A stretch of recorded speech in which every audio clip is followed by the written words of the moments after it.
Hello, it's Tuesday, October 18, and thanks for tuning in to today's House to House.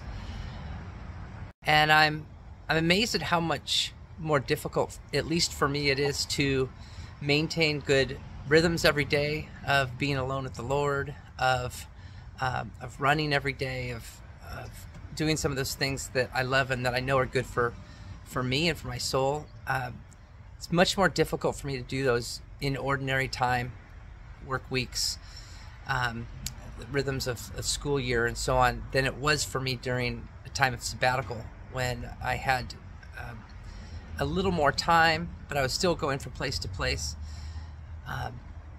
But I'm convinced that those rhythms, those habits are what move us to that next place of really knowing God more deeply, of having just wonderful conversations and time to be present with people. And so I'm really trying to reestablish that as I re-enter normal life, and that's been more difficult than I thought. I promised I would share some parts of my sabbatical during these House to Houses through this fall, and this one is a picture or two of Emma and I climbing up the Salcantay Pass. The pass is 15,000 feet elevation, and we started at 12,000 feet in the morning, and then went back down to 9,000 feet elevation by the time darkness came and we found a place to sleep. And there was one point where it was especially difficult and the air was thin, and we came up with a little game of just taking turns picking the next rock or the next turn in the trail and saying, okay, let's see if we can get there without stopping. And so we'd go, and sometimes it was 20 steps, sometimes it was 50, depending on how steep.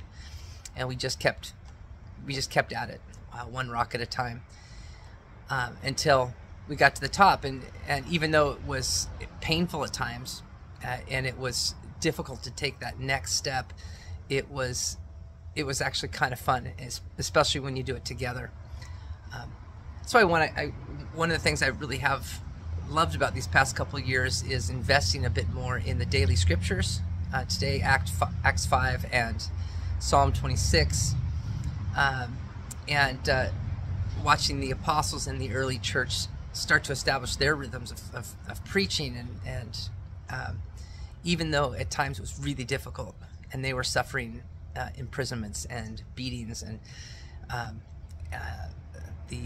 the world around them, even the church around them, was not wanting them to serve God the way they knew they were called to serve.